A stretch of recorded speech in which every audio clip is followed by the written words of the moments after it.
Fenomenanya sekarang adalah si anak-anak Gen Z ini karena si mental health ini gampang baper. Faktor dan sebagainya. Saya satu aja pesannya. Hormati orang tua. Itu saja. Skill yang kayaknya memang benar-benar kepake di dunia entrepreneurnya Bang Khairul atau misalkan di Kak Rizka. Saya pesan untuk PCR tetap inovatif. Inovatif karena nggak semua kampus bisa seinovatif PCR. Kayaknya aku harus masuk PCR biar aku bisa masuk perusahaan ini gitu. Asik. Dan Nah, ternyata Basic organisasi di PCR saya gunakan ke peternak-peternaknya. Bukan Ngurusin ini husky. lagi kan, ngurusin husky, tapi lebih generalis bukan spesialis gitu kan ya. Dan generalis itu yang ngelit orang, manage waktu, manage project seperti yang tadi gitu ya. Jadi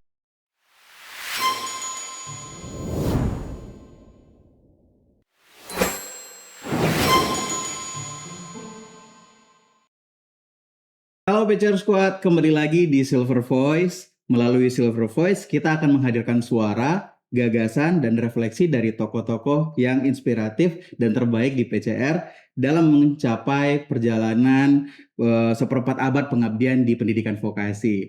Oke, untuk hari ini saya Anggi Trisnadoli yang akan menemani PCR Squad semua. Dan hari ini seperti biasa saya nggak sendirian, karena kalau di Silver Voice itu kita akan ngobrol bareng orang-orang yang inspiratif, ceritanya gitu ya. Tapi yang pasti kalau di sini orang-orangnya bukan cuma inspiratif, tapi banyak banget cerita-cerita yang kita bisa lihat deh. Kayaknya nggak cuma seneng-senengnya, banyak yang seru-serunya, sedih-sedihnya gitu ya. Yang pastinya punya cerita yang benar-benar berbeda dari yang lain. Di sini saya lagi ditemenin sama abang-abang, kakak-kakak alumni Politeknik Kalteks Riau. Halo, apa kabar abang-abang semua, kakak? Makasih sebelumnya ya sudah hadir di Silver Voice. Jadi ya mungkin kita di sini santai-santai aja. Kita pengen denger nih cerita-cerita dari abang-abang sama kakak-kakak di sini. Sekarang mungkin sebelum kita mulai, boleh abang-abang kenalan dulu. Kayaknya dari yang paling rambutnya paling sedikit kayaknya bang ya. Monggo bang, silakan bang. baik, assalamuallah warahmatullahi wabarakatuh. Waalaikumsalam. Salam kenal, nama saya Hengki Dharma Satria dari Prodi Teknik Telekomunikasi Angkatan Pertama. Oke, nah dari angkatan pertama berarti kita tahu G1. G1. G1 berarti PCR baru mulai pertama kali. Pertama kali. Kelihatan lah. Kelihatan ya bang. Oke, monggo silakan. oh mungkin Oh boleh, Ya, yang sini dulu. Perkenalkan, saya Khairul Anwar Adesa Putra dari generasi 10 Teknik Informatika. Oke, 1, 10. Nah lanjut nih kak. Oke, halo PCR Squad. Perkenalkan, saya Rizka Salsabila dari Teknik Elektronika Telekomunikasi G14. G14. Ya. Jauh. 4 Jauh ya. tahun bedanya. Ya, saya kenal sebagai alumni juga kak ya. Pas ya 1, 7, 10, 14. Oke, sip. Ini saya kenalin diri sebagai alumni aja kali ya. Berarti ngobrol alumni semua nih berarti ya. Gak apa-apa, santai. Ya udah. Jadi terima kasih nih Bang Hengki, Bang Khairul sama Kak Rizka udah mampir di Silver Voice kita. Kita mau ngobrol-ngobrol sedikit. Tapi sebelum kita lebih lanjut ngobrol-ngobrolnya, mungkin saya pengen tahu nih. Kalau misalkan kalau misalkan kita bilang PCR itu sebagai temen kuliah, temennya kayak gimana sih? Kalau Rizka dulu itu Iya, apa? Monggo silakan. Kalau dari Rizka karena cewek kali ya Pak ya. Kalau menurut Rizka itu PCR tuh posesif sih. Posesif tapi dari segi cewek-cewek itu tuh aku suka banget di posesif. Posesif. Kayak pacar itu benar-benar kayak ngatur kita, bikin kita ngerti kalau itu tuh kita harus disiplin, kita harus ngikutin semua rules yang ada gitu. Kayak ngatur cara berpakaian, cara cutting rambut bahkan sampai kayak harus ikut organisasi ini, harus ini segala macamnya itu kayak benar-benar posesif yang benar-benar membentuk kita untuk jadi lebih baik gitu. Kalau dari Rizka ya. Oke, Bang Khairul gimana? Nah, kalau teman ya PCR itu ya teman yang disiplin, ya yang suka ngatur lah.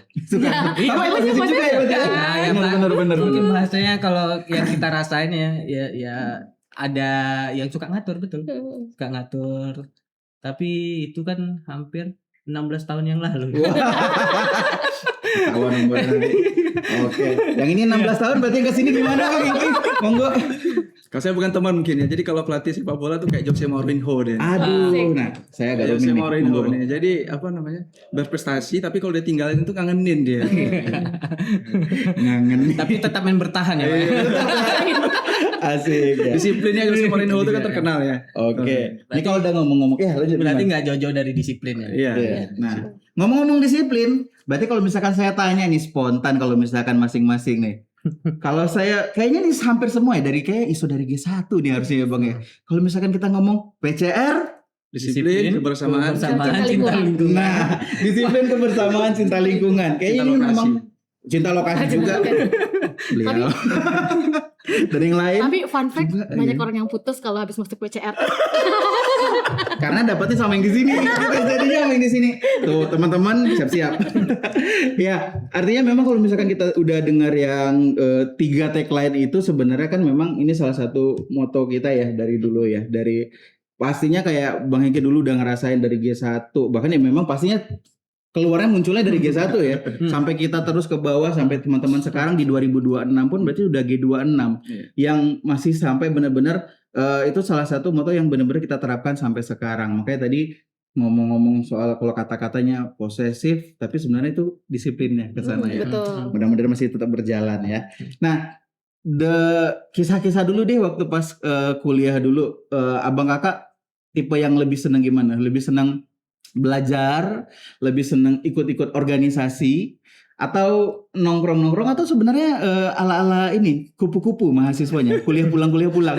Yang mana nih, Bang Kerol? Jadi kalau dulu generasi 10 itu kita di angkatan itu cuman yang teknik informatika itu cuman 2 kelas ya. 2 kelas. Nah, itu kebanyakan kita waktu itu digembleng untuk banyak ikut organisasi. Itu udah mulai tuh organisasi bermunculan lah. Ada dulu apa Putih, terus ada beberapa organisasi yang baru launching lah gitu. Nah, kebetulan waktu itu kalau ditanya mungkin lebih banyak, kalau saya pribadi lebih banyak ikut organisasinya dibanding belajarnya lah. Waktu itu kondisinya pada waktu itu, tapi tidak menyampingkan belajarnya gitu. Dan yang nongkrong ini malah jarang kondisinya. Nongkrongnya ya di organisasi itu sih waktu itu. Nongkrong berfaedah ya. Iya. Gitu. Nongkrong berfaedah kalau. Karena di sini nggak ada coffee shop dulu. Akan ada nggak ya? Sekitaran sini belum ada dulu kondisinya. Kita lihat nanti ke depannya gitu. Oke, Karisnya gimana? Kalau sekarang mungkin udah G14 ya, Bang. Jadi kalau di G14 kan udah mulai banyak tuh coffee shop. Udah mulai banget tuh coffee kesebut merek sorry.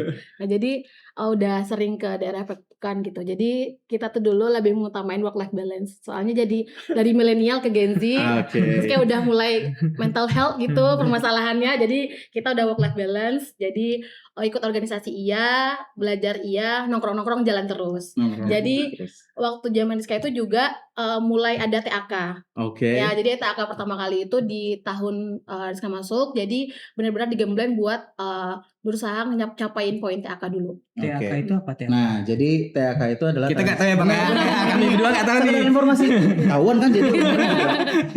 TAK itu merupakan transkrip aktivitas kemahasiswaan. Jadi mungkin di area kurikulumnya Rizka itu di mana mahasiswa itu kita teman-teman mahasiswa diminta untuk tidak hanya sekedar belajarnya, tapi ketika beliau-beliau itu bisa aktif mengikuti kegiatan-kegiatan di luar perkuliahan. Jadi itu merupakan jadi kayak semacam transkrip pendamping. Jadi selain transkrip akademik yang IPK itu juga akan ada aktivitas. Jadi memang organisasi, prestasi, kegiatan-kegiatan di luar itu memang benar-benar ini kan. Kurang lebih seperti itu. Nah, Bang Hengki gimana nih? Yang kalau tadi misalkan Rizka udah banyak coffee shop. Kalau Bang Hengki kayaknya masih tanah kuning, Rumbai kayaknya masih gimana ya Bang ya? Bang Hengki ikut pembangunan ya. Ikut macul. Gimana Kalau Bang? kami di angkatan pertama itu seingat saya tuh ada rumah makan cuma satu di sini nih. Namanya rumah makan Surya Indah namanya. Wah, Masih ada nggak ya? Ya, kemudian One itu masih punya kedai satu situ. Itu tempat mahasiswa inilah catering gitu. Kemudian kalau organisasi malah kami yang bentuk organisasinya. Wah. Jadi kami mulai bangun bentuk Himakom, Himatel sama Himakom, Himatel sama elektro ya. Elektro, telekomunikasi, komputer dan elektro.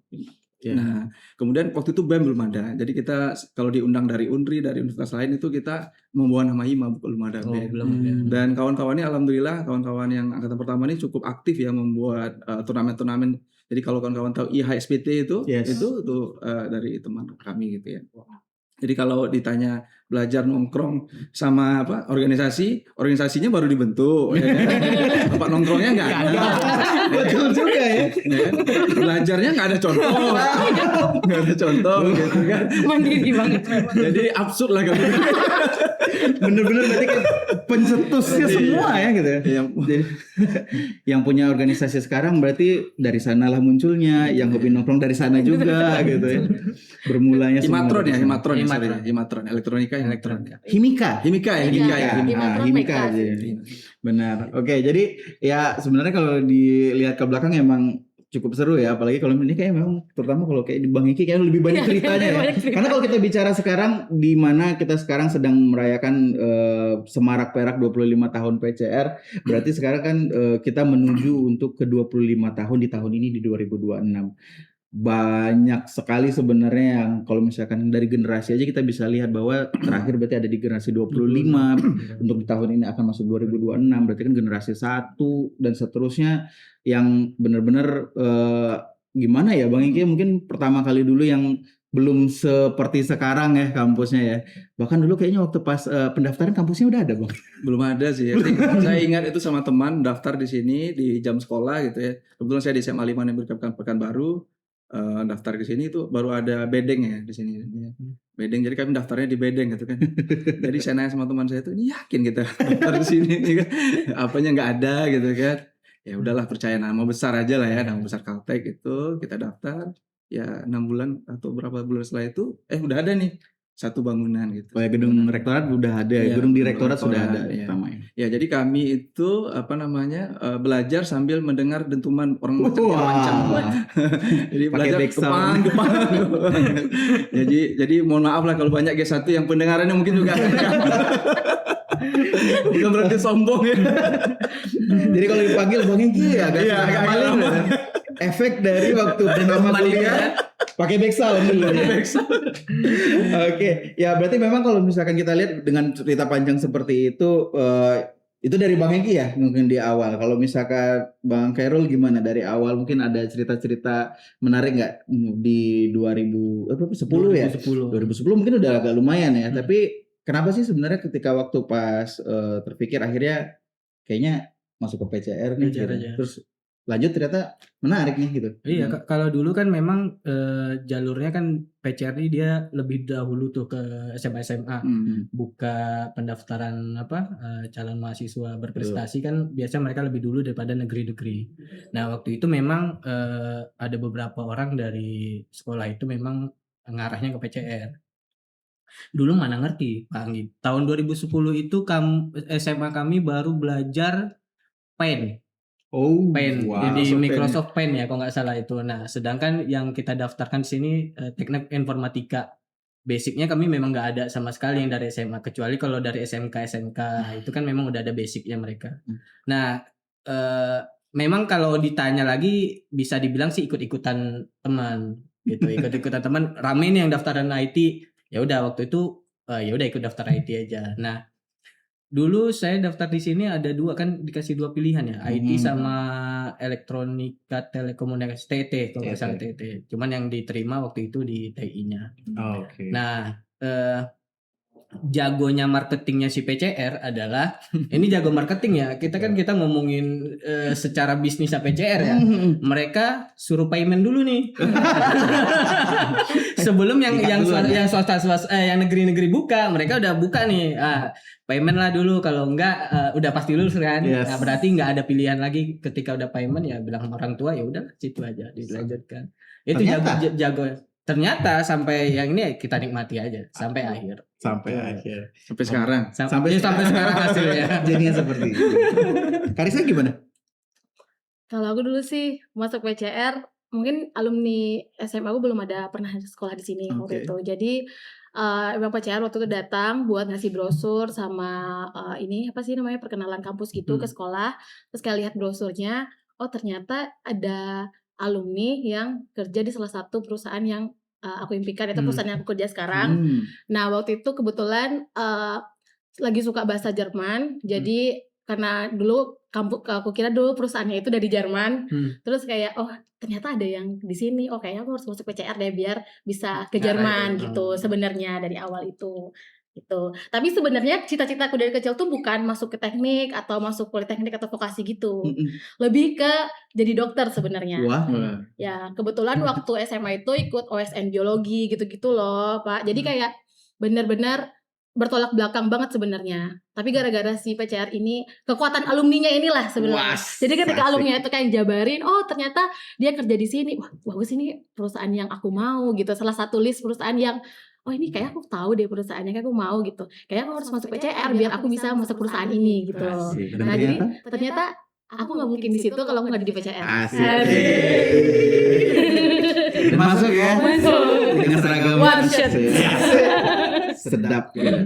Oke, ya memang kalau misalkan kita cerita-cerita kemarin lah waktu zaman-zaman kuliah kemarin ya, abang kakak pasti udah melalui lah. Mungkin waktu pas di Bang Hengki kebetulan masih D3 ya Bang ya, masih D3 teknik elektronika. Nah sedangkan kalau misalkan Bang Gerol udah D4, Kak Rizka udah D4, jadi berarti memang 3 tahun sama 4 tahun. 3-4 tahun ini seperti apa sih sebenarnya masa-masa kuliah waktu itu, bagaimana sih ketika jadi mahasiswa gitu yang pakai baju PDH hari Senin gitu ya, Just lab kalau masuk ke laboratorium gitu, itu gimana nih kisah-kisahnya? Boleh ini nggak sharing-sharing nggak ke kita gimana? Bang Hengki boleh? Oh iya. Kok Bang Hengki pasti panjang nih.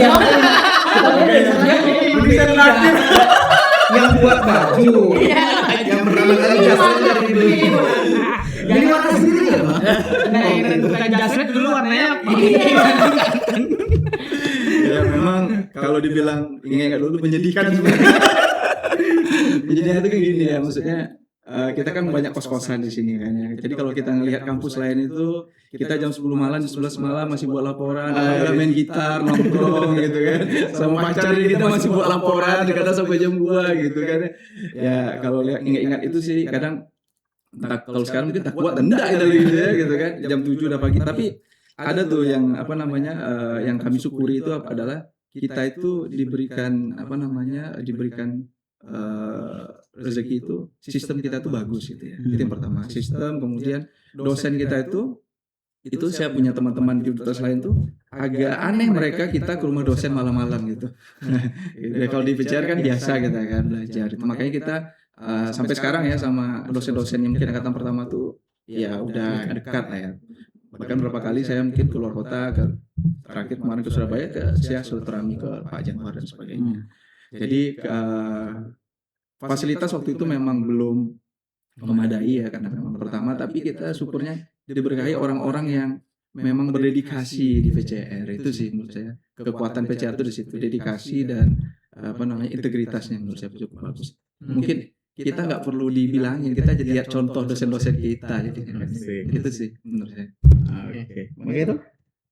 4 tahun ya? 4 tahun nih. Jadi 4 tahun itu keluar SMA itu hari pertama di mana memutuskan untuk nyewa kontrakan. Dulu kalau generasi nggak tahu ya, generasi Mbak Rizka ya. Kalau generasi kami itu biasanya satu kelas itu ada satu base camp. Satu base camp itu, nah kebetulan memutuskan untuk tidak tinggal di rumah orang tua lagi dan fokusnya di kontrakan tadi. Karena alasan sederhana, terlalu banyak ikut organisasi. Karena nggak sempat pulang balik terlalu jauh, akhirnya kontrak, dan kontrakan itu disitulah semuanya bermula. Asik. ya betul kata Pak Engki tadi, kita dibiasakan untuk disiplin masuk jam 7, dan harapan kami waktu kuliah SMA mau kuliah itu bisa bangun siang jam 9, jam 10 masuk kuliah, masuk PCR jam 7. Lebih cepat daripada SMA 7.15, ya kan? PCR lebih jam 7. Nah, menurut betul kata Bang Eki, di sini yang diajarkan adalah sistemnya. Nah, sistem itu yang akan dibawa ke beberapa tahun ke depan di luar dari si PCR tadi. Mungkin kalau kita tidak dibiasakan tadi, kita sepakat tadi di awal-awal kita bilang PCR itu disiplin. Nah, tiganya bilang disiplin dan itu memang terjadi di sekarang ini. Nah, kalau ditanya 4 tahun ini ya kami belajar disiplin dan tanggung jawab di PCR. Gitu sih kalau ditanya 4 tahun. Tapi seru ya. Seru. Ya. Kalau kita ingat-ingat lagi udah sejauh ini ternyata. Kalau cowok-cowok kan mungkin agak ini ya, agak lebih maksudnya tuh lebih bergerilya gitu. Nah, kalau cewek-cewek ini dan teknik pula gitu. Anak cewek masuk engineering 4 tahun nih gimana nih Kak Rizka? 4 tahun ini tuh sama sih tadi sebenarnya intinya disiplin ya, sama manajemen time sih sebenarnya. Jadi kebetulan kos itu waktu itu di depan taman. Terus gerbangnya itu kan gerbang yang Pondok Derita itu loh. Wow. Gerbang Pondok Derita. Terus kalau misalnya itu gerbang kekunci, terus kayak jam udah mau jam 7 kan harus balik lewat mutar kan ke depan, terus kayak bener-bener harus lari sekencang-kencangnya kayak ini jam 7 mau masuk lab gitu, kayak bener-bener harus manajemen time-nya harus benar-benar diatur gitu. Terus kayak waktu di PCR ini mungkin nggak pernah dilakuin sama generasi lain waktu itu. Pertama kali kayaknya di generasi 14 kita tuh ikut demo dulu. Jadi kayak membuat malam itu pada heboh semuanya gitu kayak Tidak pernah ya. sama sekali PCR itu ikut demo, terus tiba-tiba di G14 launching demo ke DPR gitu. Nah, jadi kayak benar-benar sesuatu yang gong parah gitu. Karena anak PCR lebih mikir daripada ikut demo, mikirin praktikum sebentar. Ketika laporan ketika Apa sih namanya? Kompen. komen ya banyak, ya udah ya. Jadi ya nggak apa-apa ya, namanya berorganisasi ya. Yang ngomong-ngomong organisasi juga sih, kalau misalkan kita lihat kalau Bang Engki tadi dari awal mungkin ya pertama lah ya Bang Engki ya, maksudnya membentuk organisasi-organisasi yang ada. Tadi ceritanya BEM belum ada, BLM belum ada gitu, nggak kayak sekarang. Tapi gimana Bang, dari saat-saat itu masa-masa itu akhirnya membangun kan mulai bermula tuh dari hima-himanya ya. Tadi kita kenal ada Himakom, Himatel sama Himika. Pertama kali terbangun itu seperti apa Bang? Pengalaman akhirnya terbentuknya organisasi kala itu. Berarti kan kalau Bang Engki 3 tahun, apakah di tahun pertama tuh udah langsung mulai atau baru 2 tahun kedua, tahun ketiga gitu Bang, baru ada adik-adiknya di G2 baru masuk, baru mulai Ya, organisasi. kita bangun di generasi pertama. Saya ingat gubernur ya masih gubernur Himakom pertama tuh dari Teknik Komputer tuh Bang Andri ya. Bang Andri, kemudian di Elektro itu Bang Supron, kemudian di Himatel itu Bang Rizky Fadli. Ya alhamdulillah 3 orang gubernur ini berprestasi sangat baik sekarang ya di pekerjaan masing-masing gitu ya. Saya kebetulan waktu itu wakil gubernur, kemudian dipilih menjadi gubernur Himatel ya. Nah, termasuk penentuan nama itu tapi juga lucu-lucuan juga tuh nama itu. Oh, jadi ini. Teman-teman Himakom, Himika, beliau selesai ya. Iya, jadi kalau ya saya ingat tuh di bawah ini tuh kita rapat namanya Himpunan Mahasiswa Telekomunikasi, ini apa ya? Apakah Himatel, sempat ada beberapa tuh termasuk namanya Himentel gitu. Karena banyak cewek. Ya gitulah ya. Jadi dan apa namanya yang saya syukuri lah ya, kawan-kawan ini walaupun sibuk gitu masih sempat mikirin organisasi. Saya ingat itu di zaman saya itu sudah ada angkatan kedua G2, kita sampai malam itu mikirin buat pelatihan untuk anak SMA dan sebagainya. Saya mikir itu luar biasa sih, dan kita uangnya cukup terkontrol ya waktu itu ya. Kita ada kas buat acara, buat ini, bahkan kita ada pensi masuk ke kas, seperti itulah. Jadi alhamdulillah lah, ini kawan-kawan luar biasa. Asik. Kalau zaman Bang Herul berarti udah mulai rame ya, bukan cuma sekedar hima aja ya. Udah ada UKM, udah BEM, UKM udah banyak. Gimana Bang Herul aktif di mana? Kalau yang di Hima udah pasti aktif. Terus kalau yang di luaran kan biasanya BEM, dan biasanya yang paling saya seneng itu bukan organisasi yang panjang. Jadi misalnya kayak kalau UMKM kan UKM kan ya biasa buat basket ya. Basket itu apa? Ya, UKM basket. Basket itu kan ada ISBT. kegiatan ya, ISBT dan kompetisi olimpiade. Lebih senengnya yang nge-create suatu event create selesai apa nih event selanjutnya. Lebih seringnya ngikut kayak gitu dibanding ikut yang seperti kecuali Ubuntu itu kan ada putih namanya. Iya. Putih itu memang karena terikat sama si ITSA-nya, jadi ikut mau ke dalam lah satu jurusan lah gitu kan. Terus kalau yang di luaran itu ya paling BEM, terus ya yang selesai event-event yang selesai itu yang lebih sering ke situ sih, nge-create sesuatu gitu. Main juga berarti ya. Ada Lumayan banyak kalau. Jadi SK-nya banyak ya Bang. Kalau masuk CV ada banyak ya organisasinya. Aku berharapnya dulu masuk CV tapi nggak pernah ngajukan. Oh iya sih. Kita cerita menuju ke sana. Kita menuju ke sana. Kita ke Karisa dulu. Gimana Bang Karisa? Organisasinya gimana kemarin? Kalau abang bikin organisasi, ini nge-create event di organisasi. Kalau saya dulu tuh ngejalanin organisasi di BEM. Jadi kebetulan waktu itu dipercaya untuk jadi menteri advokasi. Nah jadi di bawah kepemimpinan Yudi sama Erwin waktu itu, jadi menteri advokasi. Jadi aktif juga di organisasi sama create event sama kayak abang, tapi lebih ke jadi anggotanya aja. Jadi kayak misalnya jadi bagian planning apa atau konsumsi lah kalau cewek-cewek dulu seringnya ya. Jadi konsumsi gitu. Agak gitu. gender ini banget ya. Cewek-cewek konsumsi gitu. Padahal bisa aja perlengkapan ya kan. Jadi ini sih apa sih seksi acara. Seksi acara. Iya. Banyak juga berarti ya. Banyak karena ketuntut sama TAK juga kan. Yes, benar. Gitu. Jadi kita harus emang push buat organisasi tadi. I see. Jadi sebenarnya kan banyak banget ya. Kalau kita lihat dari apa namanya cerita tadi, dari mulai kuliahnya, dari mulai organisasi dan lain-lain. Sebenarnya apa sih yang paling berat rasanya waktu pas kuliah dulu di PCR? Selain saya yang berat atau berat badan dan lain-lain, ya kita kesampingkan dulu yang gitunya gitu ya. Kita kesampingkan dulu yang kilogram-kilogram ya gitu. Kita waktu kuliah. Sama dong. Enggak sih, kalau saya mohon maaf, saya dari sini stabil dari dulu. Konsisten. Saya agak konsisten dari dulu. Gimana, apa sih yang kayaknya berat banget dulu, tapi kok sekarang kok kayaknya bagus loh, ternyata memang seperti itu gitu. Malah ternyata apa yang kita rasakan dulu berat ternyata kayaknya enggak segitunya loh gitu. Atau bahkan ternyata ini malah jadi positive way loh gitu untuk sekarang yang dirasain abang kakak. Kalau saya berat ya, kalau berat sih awal-awal dulu sebelum ini sih, sebelum kita transisi dari SMA ke kuliah tadi itu beratnya di situ. Tapi kalau udah dijalanin di PCR rasanya nggak ada. Oh ini, karena biasanya yang organisasi itu kan bentrok waktu ujian. Ya. Nah, sedangkan waktu kita saya lebih senang ngurusin organisasinya daripada ujiannya. Nah, ketika ujian ya beratnya di situ, mempersiapkan ya itu sih. Kalau tugas akhir alhamdulillah lancar-lancar aja, nggak ada. Dosen saya. Yang mungkin. Oke. Ya, bagi gimana? Yang paling berat itu melawan diri sendirinya sih menurut saya. Jadi ya tahap sama lah dengan Mbak Khairul ya. Kita dari SMA yang mungkin agak-agak ini rebel atau apa gitu kan. Tapi setelah masuk di sini kita jadi disiplin gitu kan, ada ikut aturan, itu mungkin yang paling berat. Tapi yang perlu kita syukuri adalah itu justru membentuk kita gitu kan. Ya, itu yang membentuk kita jadi seperti sekarang. Itu harus kita syukuri sih.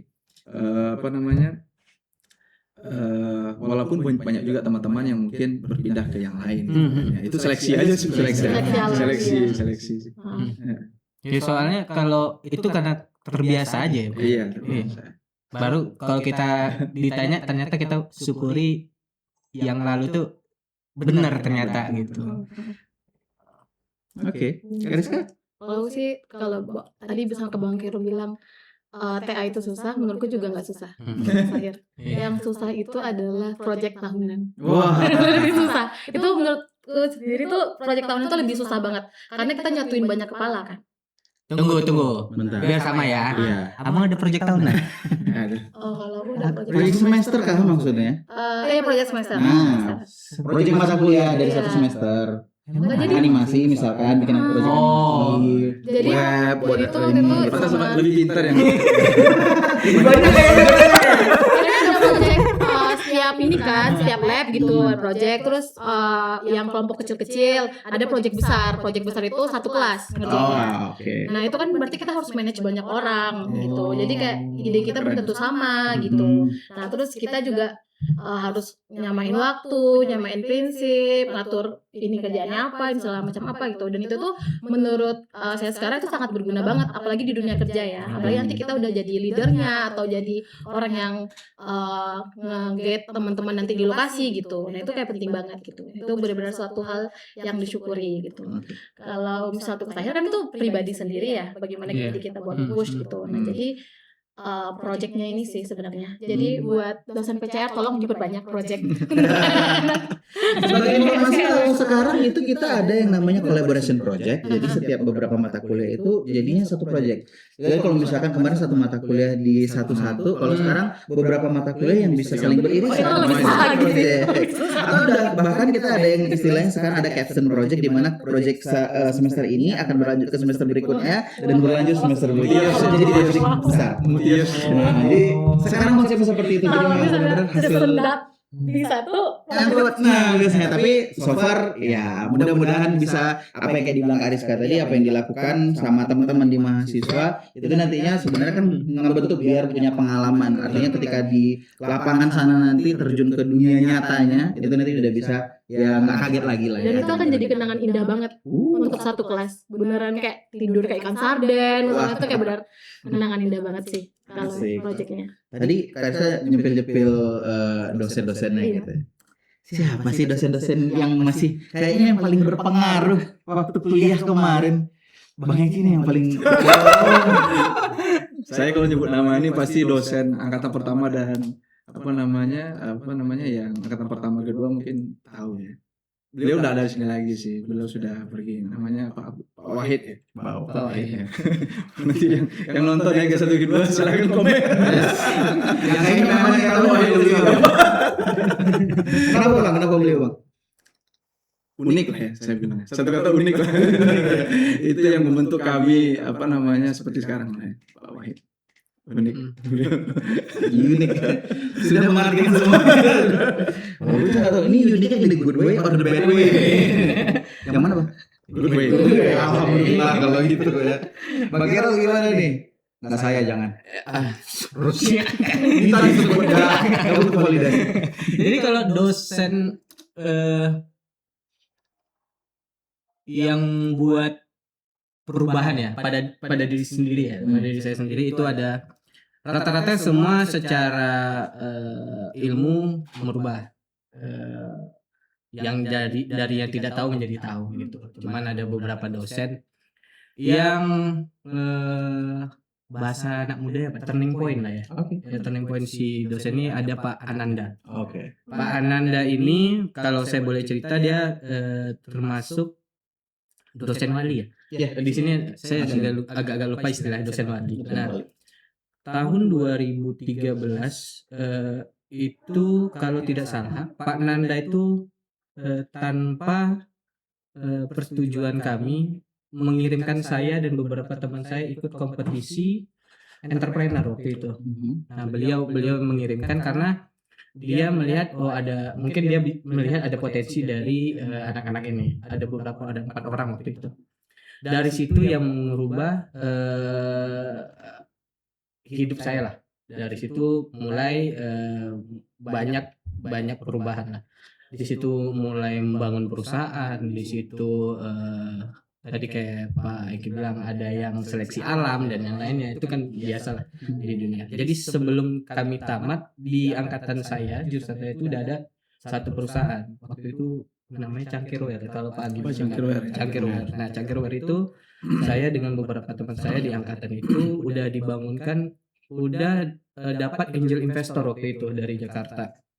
Nah, yang membuat itu yang selalu saya ingat adalah Pak Nanda yang memulai. Itu kenapa kalau ditanya sampai sekarang semua dosen pasti oke, Pak Dadang, Pak Anggi banyak lah ngasih sesuatu buat kami. Tapi yang kalau ditanya satu orang ya Pak Ananda.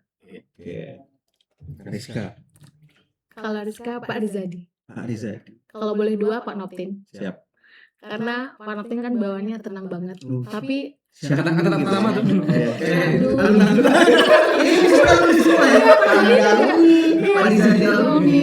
Alumni. Jadi waktu itu turning point-nya adalah kebetulan emang gak suka nyatat di kelas. Jadi tapi suka duduk di paling depan, tapi gak suka nyatat. Jadi emang anaknya sukanya visual gitu. Jadi ternyata mencatat saat belajar itu adalah salah satu bentuk menghargai guru gitu. Nah jadi waktu itu Pak Noktin ngomong sama aku dua mata gitu. Empat mata.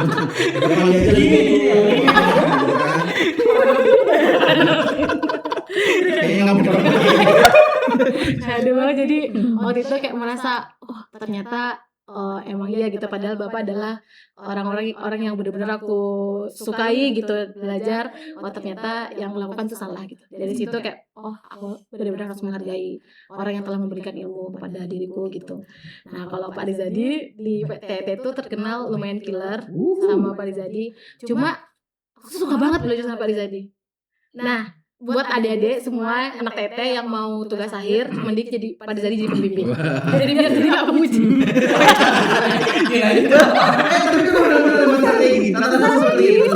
Seperti itu. Jadi aku ambil 2 pembimbing, Rizadi dan Pak Januar. Wah. Jadi kayak dua-duanya tuh dosen killer waktu itu ya, kayak susah banget orang lulus, tapi aku ambil jadi pembimbing, jadi dosen lain bakal ngikut. Mengamankan diri saat sidang. Ya betul. Bagus. Boleh nambah nggak ya? Boleh, monggo. Mungkin satu dosen yang mungkin saya lupa itu tadi Pak Heri Purnomo namanya. Beliau nggak ada di sini lagi. Pak Heri Purnomo. Saya ingatnya beliau karena ketika sebelum masuk kelas gitu biasanya dia mutar lagu Kitaro sama lagu Malaysia. Lagu Malaysia juga kayak boleh diputar deh. Lagu Kitaro, saya ingat tuh musik Kitaro tuh. Jadi Kayak capres sih. untung bukan Beethoven gitu ya, malah yang sana. Oke lah, mantap. Jadi akhirnya dengan pengalaman waktu kuliah kemarin kan pasti banyak seru-seru ya artinya seperti itu. Nah setelah selesai nih, setelah keluar lulus wisuda pakai ijazah PCR, gimana nih realita dunia nyatanya, sesuai nggak nih dengan apa yang diharapkan waktu kuliah dulu dan ternyata kok sesuai nggak sih sama harapan, maksudnya sesuai ekspektasi atau enggak sih gitu? Rizka Diko ya. Kalau tadi kan Rizka memang dari awal kan ceritanya pengennya ke situ dan one shot tadi ya. Nah gimana? Kalau sesuai sama nggak sesuainya sih 50-50 sebenarnya. Karena semuanya kita nggak bisa kendaliin ya Bang. Jadi kayak sesuai apa yang diharapkan. Jadi emang dari dulu Rizka itu tipikal orang yang punya cita-cita dan itu harus dicapai gitu. Nah jadi sesuai karena apa yang diharapkan dari awal bisa dapat gitu. Gak sesuainya mungkin realita kehidupannya gitu. Jadi kayak waktu awal-awal kan kerja di Jakarta, terus kayak dari Pekanbaru gagap metropolitan lah gitu kan, gagap metropolitan. Mabuk.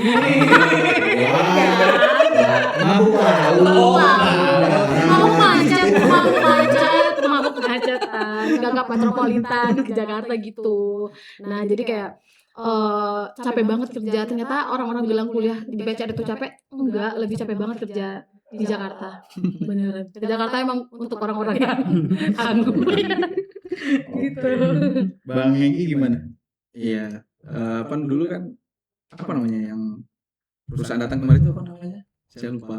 Kampus hiring. Kampus hiring ya. Waktu itu alhamdulillahnya cukup banyak ya dari perusahaan-perusahaan besar di sini dan alhamdulillah saya tidak termasuk yang di sana. Jadi saya bekerja atas referensi salah satu alumni di Jakarta. Kalau kita ingat tahun 2021 itu adalah puncaknya telekomunikasi ya. Jadi berbagai provider telekomunikasi waktu itu memang gila-gilaan promosi dan itu lagi naik gitu kan. Alhamdulillah saya kerja di Jakarta dan saya setuju dengan Kak Rizka tadi, makanya saya 6 bulan ngajuin surat resign, saya pindahkan saya dari Jakarta ini, kalau enggak saya resign gitu kan, langsung dipindahin ke Medan gitu. Memang jiwa tangguh saya memang enggak sama lah yang lain.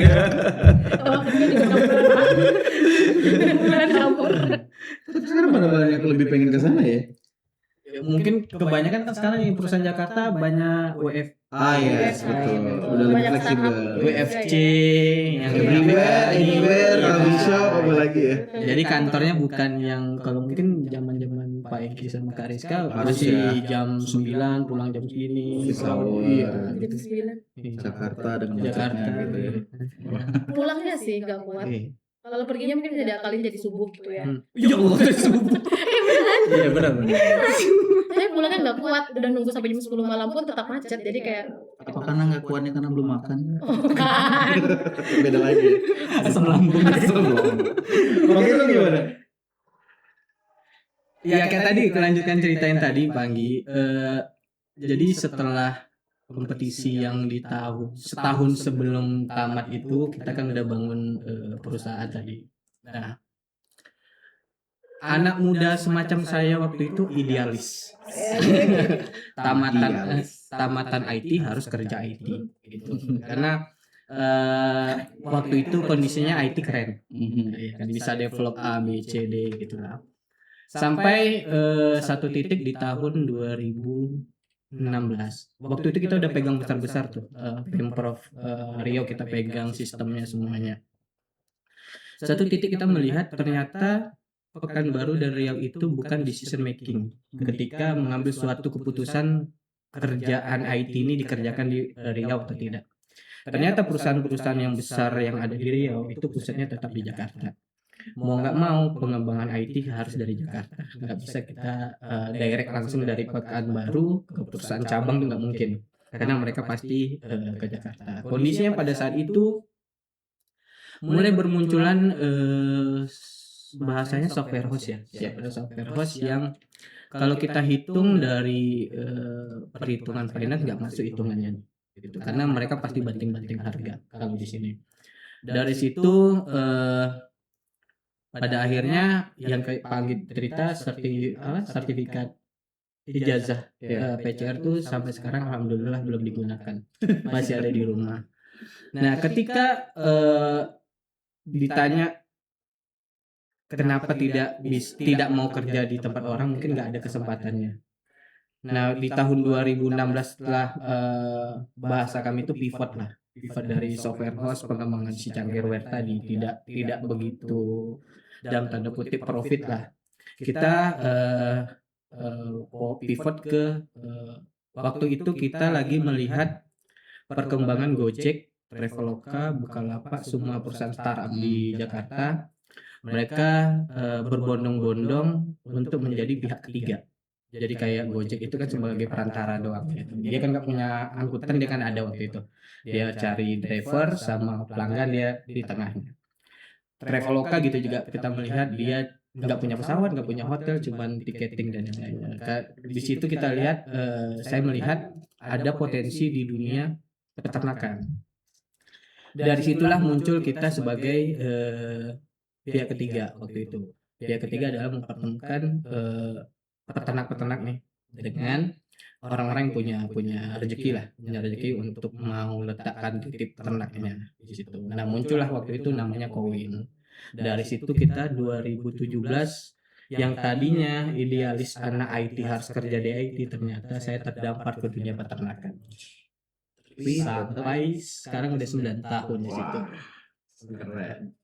Artinya sebenarnya kalau tadi mungkin nanti Bang Hengki sama Kak Rizka lebih ke corporate-nya ya. Sedangkan kalau ini membangun korporasi sendiri. Gimana? Kalau Bang Erol waktu pas akhirnya menentukan udah pengen bangun usaha aja lagi. Itu sebenarnya memang sudah benar-benar terencana ketika misalkan anggaplah si Kawin sekarang ya. Tadi cerita kita lanjutin dari Kawin.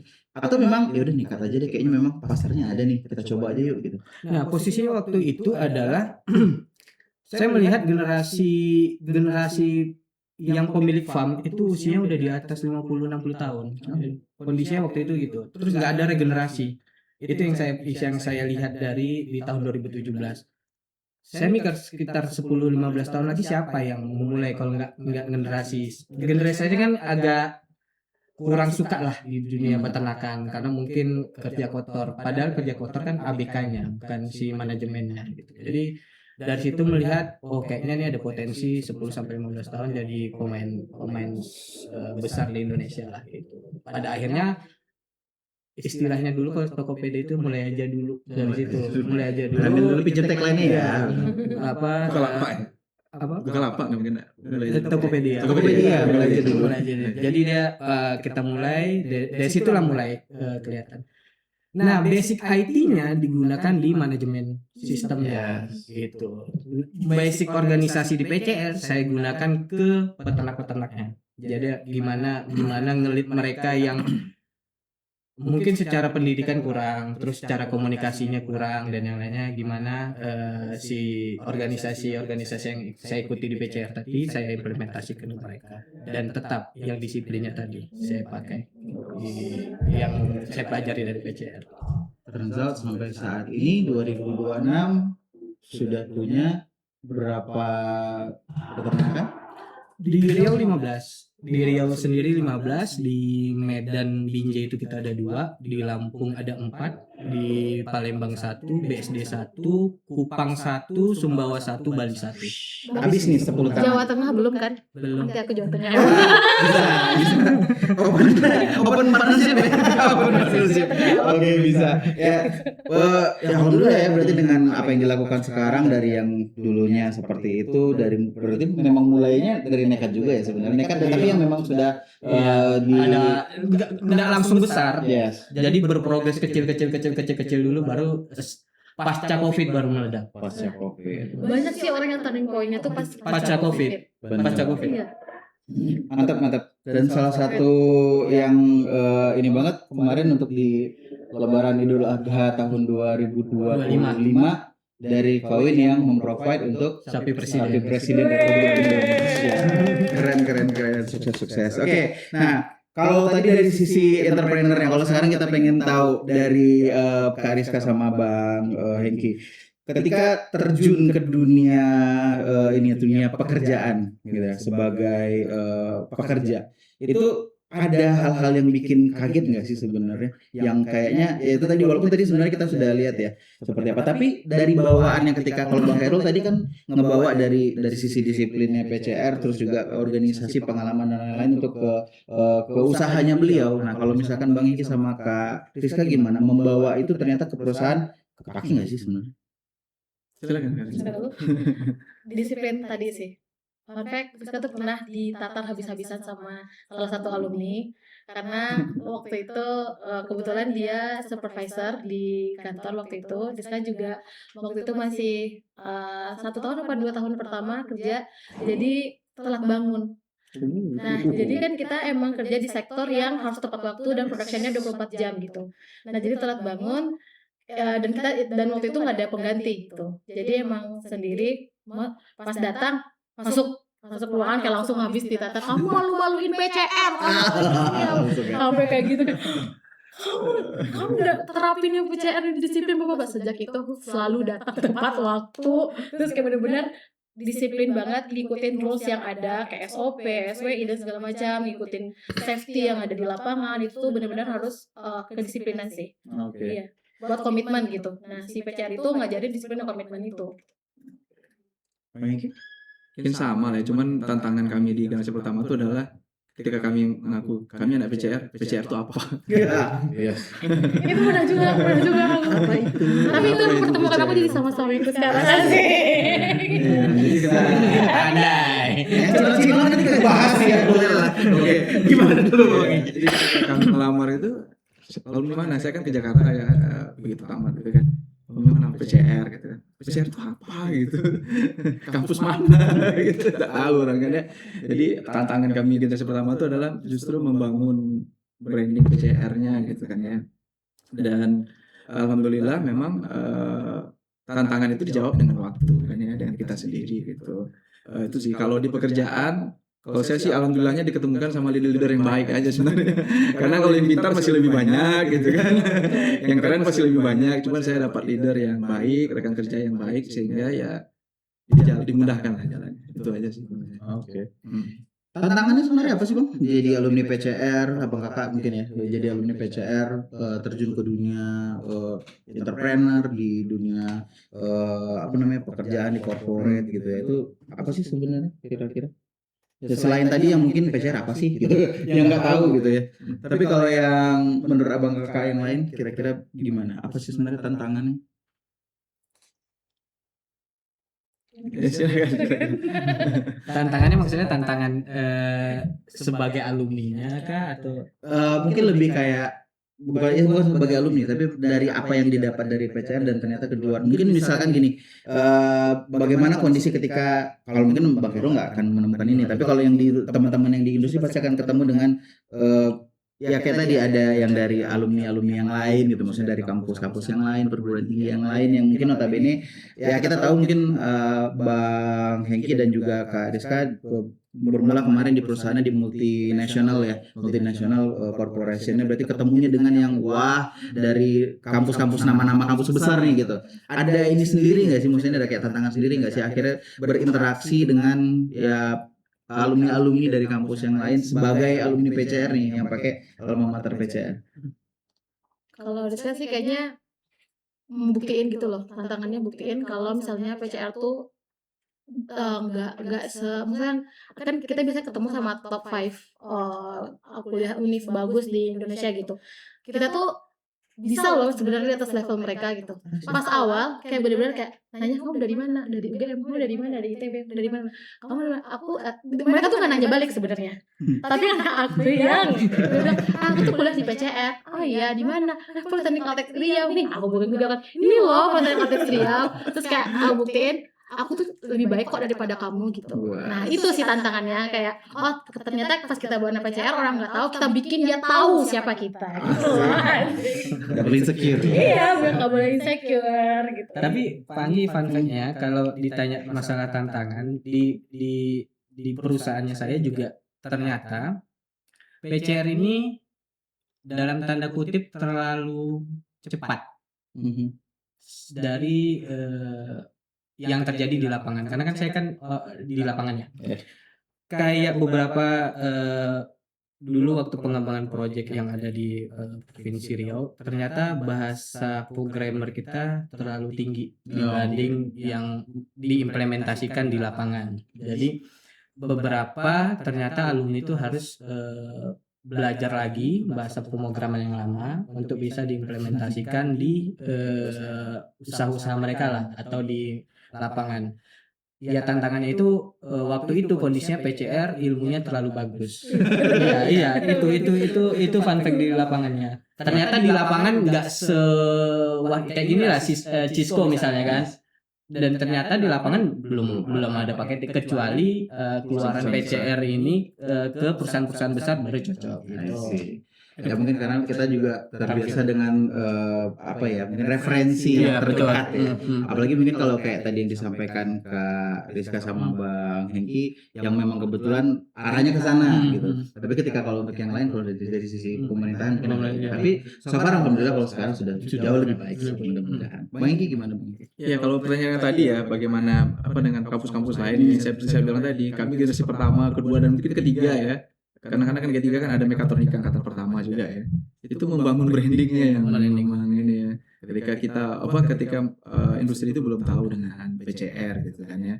Nah, tapi balik lagi sebenarnya kan kampus itu kan yang di depannya ya kan. Nama kampus kan di depannya. Lambat laun itu kan kita sendiri yang akan membuktikan kita sendiri gitu kan. Nah, jadi apalagi dengan prestasi-prestasi PCR yang ada sekarang ya kan. Itu jadi lebih mudah harusnya angkatan-angkatan yang akan wisuda ini gitu kan ya. Apalagi alumni kita juga sudah tersebar di berbagai industri, sudah memegang peran-peran kunci seperti Kak Rizka, Bang Khairul gitu kan ya. Harusnya lebih mudah. Harusnya lebih mudah.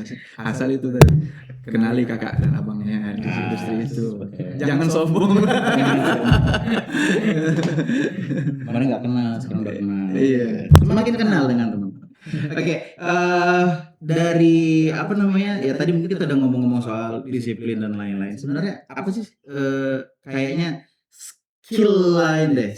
Kalau disiplin kan mungkin ke soft skill ya, hard skill lah mungkin ya. Hard skill yang kayaknya memang benar-benar kepake di dunia entrepreneurnya Bang Khairul atau misalkan di Kak Rizka. Apa nih hard skill yang dari bawaan dari TET kemarin yang akhirnya benar-benar kepake banget di dunia nyatanya ya. Ya Bang Iki terutama juga lah pasti nanti dari elektronnya seperti apa. Itu kira-kira gimana?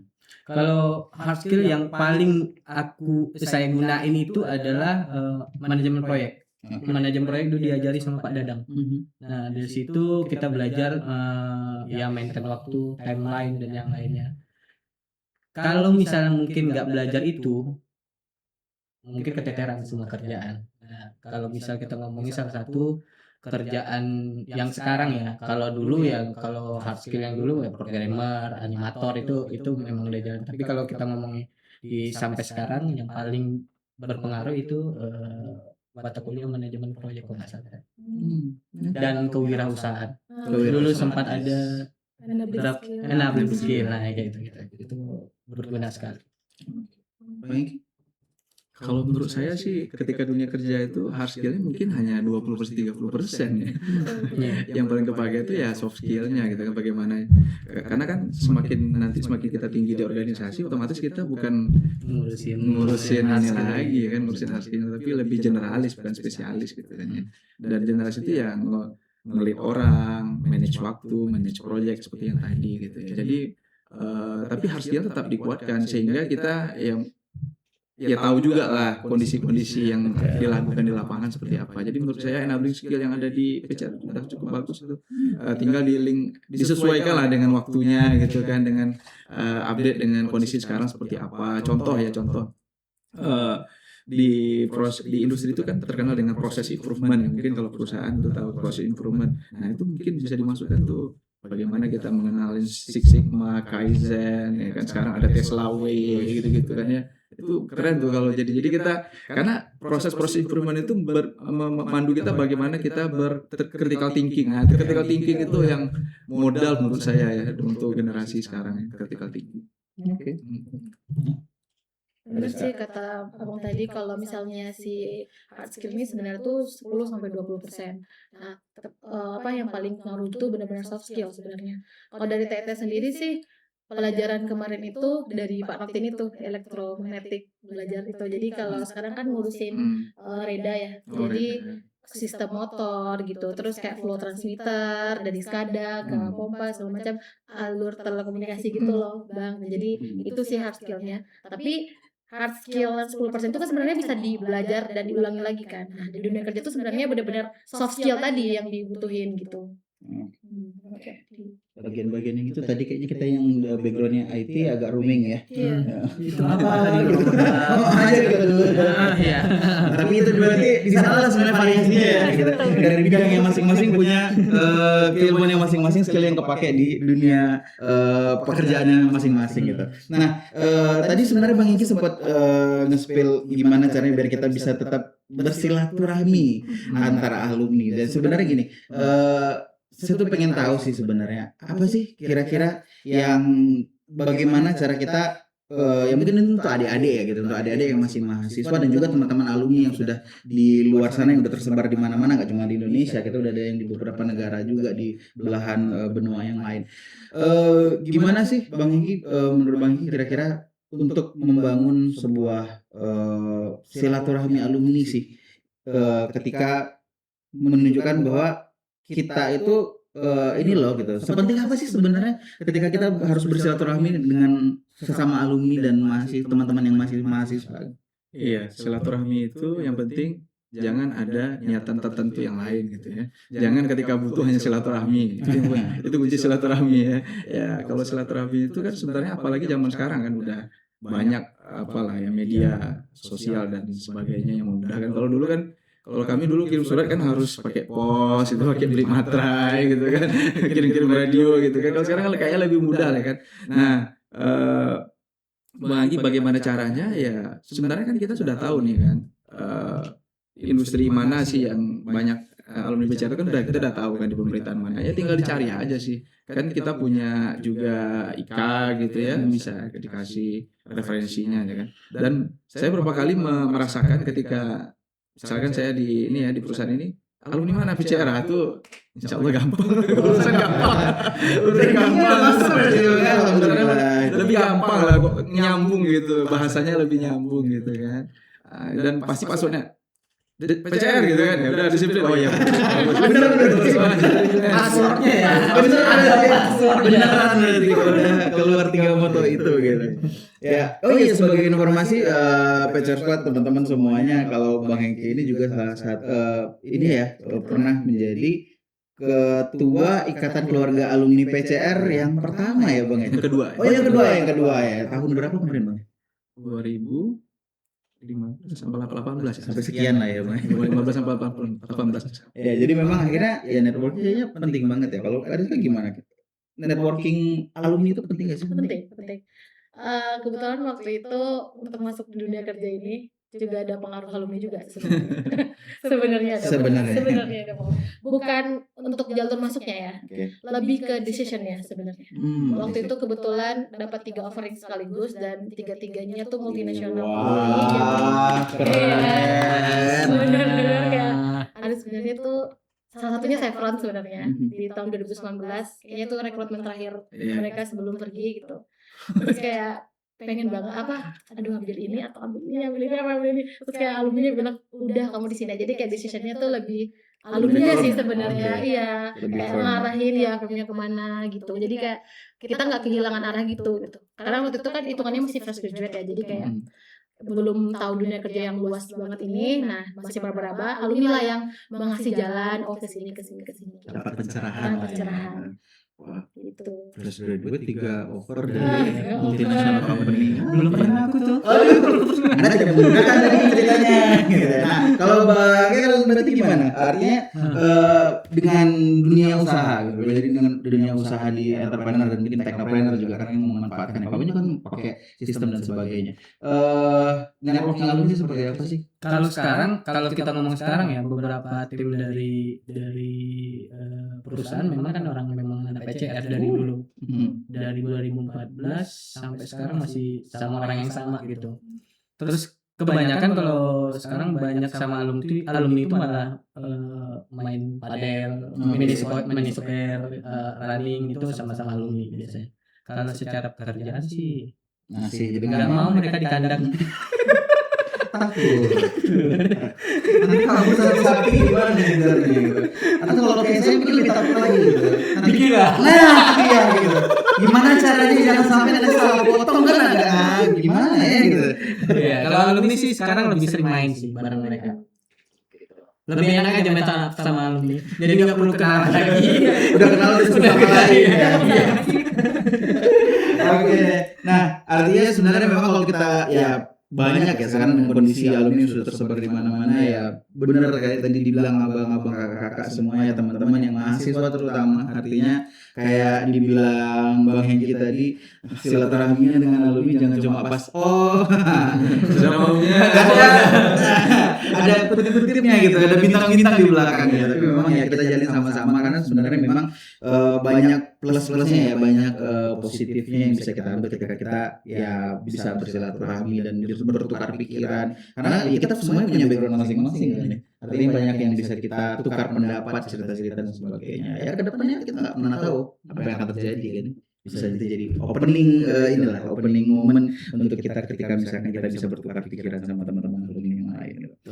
Oke, nah capek ini kayaknya ngomong serius-seriusnya. Saya pengen ini aja deh, pengen simpel-simpel kita main-main dikit deh sama abang-abang sama kakak.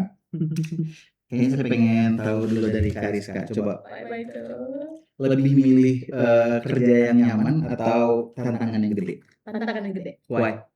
Bisa nge-push diri. Ada target sih sebenarnya. Kayaknya kalau Rizka sendiri tuh hidup emang harus ada target. Ambis banget ya kayaknya. Ambis. Kesannya ambis banget kalau anak sekarang ambis banget sih Kak Rizka ini gitu. Tapi jujur deh gue emang ambis. Emang ambis dari sekolah dulu ambis. Karena mungkin lingkungannya juga ambis jadi terpaksa ambis. Terpaksa ambis jadi kebawa ya. Tapi dengan ambisnya berujung. Berujung. Tapi ya jangan ambis. Kalau nggak kecapai kita jadi gila enggak gitu juga gitu. Jadi iya juga ya. Iya, nanti ambis nanti ternyata nggak capai kayak gini ya. Jangan kayak gitu juga, apalagi anak Gen Z menuju Alpha ini sering mental health gitu kan. Apa itu mental health? Tapi kayak perusahaan zaman sekarang tuh juga concern gitu soal mental health ini. Kayak ada apa namanya tuh counseling buat mental health segala macam gitu. Lucunya. Lucu. Di perusahaan ada nggak sih? Ada mental health. Employee assistant program. Aku nak aku yang ada. Fenomenanya sekarang adalah si anak-anak Gen Z ini karena si mental health ini gampang baper.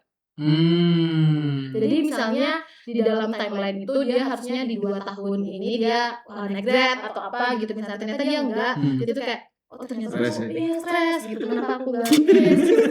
Jadi Arahnya ke sana ya. ini kamu desain aja gitu. Nah jadi kayak kemampuan Banyak bertahannya sih. tuh gak ada Oh gitu. gitu. Banyak Jadi emang dikit cabut. Biasa, tapi memang ya Jadi tuh kan fasenya berbeda sih. Sebenarnya fasenya berbeda. Apalagi kalau misalkan kita di kampus melihat semuanya ya, dari zaman Abang Indi kemarin sampai ke Bang Khairul, Rizka sampai sekarang ya lebih-lebih ini teman-teman Variasinya lebih banyak. 2026, 2025, 2026 nggak tahu nanti udah gimana. Oke, lanjut Bang Khairul. Oke, sebelum saya tanya udah pasti kayaknya saya udah tahu sih yang mana. Ini kamu gede atau passion? Ini kan gede dong. ini nggak Ini bener. gede. Karena kalau ngikutin passionnya tadi kan dari ceritanya aja dari apa si Cangkir tadi profitnya tidak begitu bagus, akhirnya pivot kita mencari yang bisa dalam tanda kutip menafkahi keluarga yang lain kan. Yang mau kita pikirkan gitu, nggak mungkin kita apa tadi passion. Ya Allah. Apa ini passion? Tapi kalau anak sekarang masih passion. Nah, ya, lagi-lagi kita bisa melihat sih seperti apa nanti ya. Kalau tipenya kalau udah umur Umur segini, segini. Nah, ya, Kalau dulu segini. profesional ya. Tapi kalau sekarang udah gede gitu. tetap memang gitu ya ke sana. Realistis ya. Realistis. Oke. Bang Engki, Apa tuh? leadership atau spesialis? Leadership sih menurut saya, karena apa namanya, semakin tinggi itu pasti jadi leader, nggak spesialis menurut saya. Kecuali kita di mungkin ilmuwan atau apa gitu. Iya. Karena dokter gitu ya. Dokter. Mantap. Kalau yang sudah ke atas sana ini kayak udah sama. Udah agak zen sih. Beda. Boomer ya Bang. Gak boomer, bawah juga boomer kali. Gak boomer kali gitu. Masih tentunya gitu. Oke, nah kalau ini saya mungkin pengen tanya tiga-tiganya nih. Tapi kayaknya kalau apa namanya, ini beda lagi nih kayaknya nih. Kalau dari saya udah nebak lagi nih kemana nih. Work life balance atau hustle di usia muda. Work life balance. Jelas. Kalau udah yang ini udah jelas nih kita bisa lihat gitu. Kalau Bang Khairul gimana?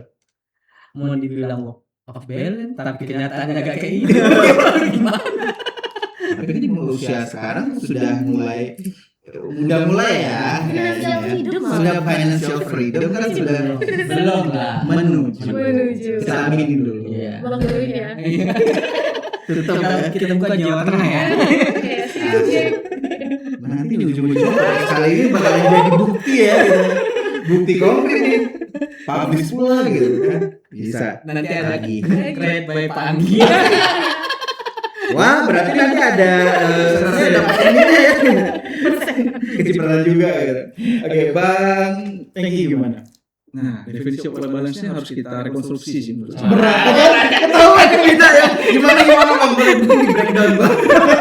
Jadi work life balance yang saya pahami saat ini adalah dunia kerja dan keluarga kita sendiri gitu kan. Terus kita rubah sih. Menurut saya kita ini adalah makhluk individu dan makhluk sosial menurut saya. Jadi definisi work life balance itu harus pekerjaan kita dan sosial menurut saya. Harus ada unsur sosialnya gitu. Karena masa iya hidup kita hanya untuk kita aja. Kayak kalau misalnya Tenang ya. Tenang. waktu Kak Rizka ngomongnya gimana, begitu tapi kalau Bang Engki yang ngomong tuh kayak teduh gitu, syahdu gitu bawaannya. Gak bisa bohong. Rugi. Memang orang aku tuh gak bisa berbohong. Izin Bang. Kena isu lagi ntar gitu. Jangan dong, jangan. Oh sekarang harus hati-hati dengan Hati-hati ya. Hilang nanti ya. bisa. Beda dengan gaya-gaya kita zaman dulu.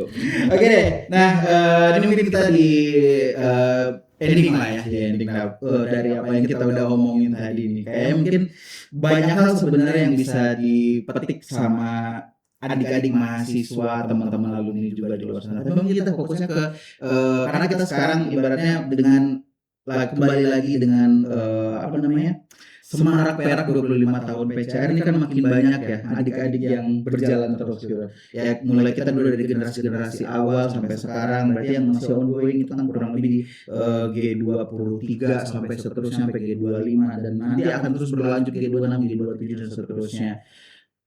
Apa nih kira-kira dari abang kakak pesannya nih buat adik-adik yang masih berkuliah di Politeknik Kalteks Riau yang nantinya akan menemukan someday mereka akan menjadi alumni juga dan mereka akan terjun ke dunia nyata di luar sana dengan hiruk pikuknya realita dunia yang perlu mereka hadapi. Mungkin boleh satu-satu deh masing-masing, kayaknya abang kakak boleh bisa disampaikan ke adik-adiknya. Yang Pak Eki dulu lah. Waduh. Dan kami bisa tenang. Kalau saya ini udah banyak pasti ya di dunia motivator dan sebagainya. Saya satu aja pesannya. Hormati orang tua. Itu saja. Kalau pilih teman, pilihlah teman atau sahabat yang juga memuliakan orang tuanya. Karena ketika kita memuliakan orang tua itu, semua pintu rezeki akan dibuka. Itu menurut saya. Mau melanjutkan, tapi susah. Kita kasih Rizka dulu kalau gitu. Silakan Rizka. Melanjutkan dari jagalah hubungan vertikal dan horizontal. Gimana tuh Kak? Horizontal gini ya? Yes. Horizontal gini. Salah. Vektor. Jadi horizontal itu sesama kita, sesama teman, sesama alumni, sesama guru atau apa di dunia lah kalau horizontal. Vertikal sama Tuhan. Nah, jadi selalu ada tempat buat orang yang selalu berusaha, selalu ada jalan untuk orang yang selalu berdoa. Nah, jadi dua itu adalah horizontal dan vertikal. Nah, jadi buat Anda semua, dunia kejarlah semampunya atau sekuat tenaga atau sampai ke negeri Cina lah kalau orang-orang bilang ya. Negeri Cina ya? Negeri Cina. Negeri Cina. Tapi jangan pernah lupakan. Iya, jadi jangan lupakan Tuhanmu gitu. Oke. Pressure nih. Terakhir Bang gimana? Masih lebih bagus. Pressure di akhir nih. Nah, kalau mungkin karena ini pesan pribadi ya, yang dibilang Bang Hengki, Kak Rizka juga udah benar itu benar. Tapi kalau dari saya pribadi, untuk adik-adik pesannya cuma satu, konsisten dan persisten. Jadi konsisten apapun yang kalian lakukan, kerjakan secara konsisten. Dan persisten artinya dalam keadaan apapun tetap pertahankan konsisten tadi. Mau itu, ini contohnya ya. Ketika kita diundang pagi contohnya, hari hujan. Kalau ketika kita punya persisten, mau itu hujan, mau itu badai, tetap datang sampai pagi. Nah itu pesannya adalah konsisten dan persisten. Gitu sih. Tapi konsisten nurunin berat badan susah banget sih. Terjadi sih sampai sekarang kalau itu kayak gitu ya. Kecuali berat badan. Tapi saya konsisten kok. Bertahan. Agak istiqomah di situ. Gitu. Mau sedih atau apa gitu, bingung gitu. Oke, ya makasih nih pesan-pesannya buat adik-adik. Nah terakhir bisa buat PCR sendiri nih 25 tahun, seperempat abad gitu untuk PCR-nya, dan akan mudah-mudahan terus berlanjut apapun bentuknya nanti gitu ya, masih tetap politiknya atau something gitu kan nggak tahu. Mau kira-kira apa nih pesan-pesannya, harapan sih mungkin ya, harapan buat PCR di umur ke-25 tahun ini untuk menuju melewati seperempat abad keduanya gitu. Kalau saya pesan untuk PCR tetap inovatif. Karena nggak semua kampus bisa seinovatif PCR. Tetap pertahanan inovatif. Oke. Soalnya PCR update terus ya. Iya, betul. Update terus. Ngikutin. Kalau tadi gimana? Kalau sekarang sih PCR udah jauh lebih baik banget bahkan dari 2014, kan jaraknya cuma 10 tahun, itu udah jauh lebih baik banget. Buat PCR mungkin untuk kedepannya juga improvement terus, ngasilin anak-anak yang inovatif, kreatif, yang ini apa sih namanya bersaing di dunia kerja. Apalagi sekarang PCR benar-benar bisa mengguncang dunia. Untuk kedepannya, kemarin ada ke Houston ya, ke Houston gitu, itu kayak sesuatu pencapaian luar biasa banget. Di 2014 saya pernah wakilin PCR ke Tokyo. Nah sekarang mungkin sampai ke Houston, mungkin untuk nextnya ke Houston bisa 3 kali dalam setahun atau event-event lainnya. Mudah-mudahan PCR jadi lebih baik lagi dan bisa masuk di top 5 university di Indonesia. Bang Hengki. Wah. Pressure nih. Dari mana Bang? Soalnya kalau yang lain masih agak-agak baru 15 tahun, baru 10 tahun. Dari pertama dulu Bang, gimana Bang? Jadi 25 tahun ya. 25 tahun nih. 25 tahun ini kan ideal usia menikah. Wah, udah boleh, udah resmi ya sama negara ya. Iya. Jadi maksudnya kalau dalam konteks PCR mungkin 25 tahun ini lah kita di persimpangan jalan gitu kan ya. Menurut saya PCR ini akan mau dibawa kemana PCR ini gitu menurut saya. Jadi apakah kita akan tetap menjadi seperti sekarang atau ada inovasi baru yang akan kita lakukan. Pesan saya satu untuk PCR ya. PCR ini kuat bukan karena alatnya, bukan karena gedungnya, bukan karena lokasinya, bukan karena namanya, tapi karena orang-orangnya. Ya, jadi tolong perhatikan dosen-dosennya. Itu menurut saya. Makasih. Cocok kan? Makasih loh. Soalnya dua-duanya bisa dua-duanya nih. Alumni oke, ini juga oke. Alhamdulillah gitu. Oke lah, terakhir Bang Kakak mungkin sebagai penutup kita di kegiatan hari ini ya di Silver Voice episode kali ini, saya coba minta 3 kata deh dari Abang Kakak untuk PCR, untuk alumni atau untuk PCR nih. 3 kata, Kak Rizka. Mungkin yang pertama prestisius ya. Kedua impactful, ketiga posesif. Tetap posesifnya kembali lagi. Tetap kembali lagi. Bang Iki? Jangan saya Lagi mikir lagi. Oke, boleh. Sebenarnya kita nggak perlu mikir karena ini udah ada di PCR. Nah, Disiplin, kebersamaan, cinta lingkungan. Itu aja bertahan kan sampai 25 tahun ini. Masih itu. dia. Karena dia kuat. Itu. Mantap. Memberatkan main kita nih. padahal mau ambil tadi Aku main yang itu. Ini karena tua yang yang ditua. pertama tuh kangen gitu. Kangen. Oh, kangen dengan PCR gitu ya. Ngelihat masa-masa dulu. Jadi yang kedua itu adalah selalu adaptif ya, adaptif. Dan yang ketiga itu endurance ya, daya tahan. Ya, dengan berbagai macam cobaan baik dari mahasiswinya dan sebagainya gitu ya. Mahasiswanya ya tetap endurance ya. Tetap bertahan. Oke. Wih, seru ya. Pengennya lebih lama sebenarnya ngobrol-ngobrolnya nih, kayaknya banyak banget sebenarnya dari apa yang udah kita bahas dari tadi. Sebenarnya banyak cerita-cerita dan kita yakin sebenarnya nggak cuma dari Bang Hengki, Kak Rizka dan juga Bang Herul, banyak cerita-cerita inspirasi lain ya, banyak yang hal-hal membentuk kita dari awalnya kemarin sejadi mahasiswa yang dulunya nggak tahu bahwa PCR itu apa, terjunnya sampai ke sini, berjalan 3 sampai 4 tahun berkuliah di PCR dan keluar jadi seperti ini sekarang. Alhamdulillah, terima kasih juga nih buat abang-abang kakak, Bang Hengki, Bang Herul sama Kak Rizka udah mau sharing-sharing hari ini ya ke teman-teman, ke PCR Squad semua. Dimana kita bisa bilang kalau apa ya, ke 25 tahun sekarang ini umur bukannya kayak tadi dibilang Bang Hengki, mungkin belum terlalu apa ya, masih baru mulai beranjak ke dewasanya yang kayak middle age-nya baru mau mulai gitu. Kita masih tergolong muda tapi sedang berusaha untuk menuju ke sana. Artinya semua harapan-harapan tadi dan semua pesan-pesan yang ada, kita berharap ini memang benar-benar bisa dicapai, bisa diimplementasikan dan nanti benar-benar bisa menjadi sesuatu yang apa ya, menjadi impactful bukan untuk cuma diri kita sendiri tapi untuk lingkungan kita semua yang ada di sekitar, bukan hanya di area PCR di sekitaran Rumbai, Kota Pekanbaru, Provinsi Riau, Indonesia, bahkan mungkin ASEAN, Asia, sesuai dengan sesuai dengan visi kita ya, mungkin ke depannya menjadi kampus yang unggul di ASEAN.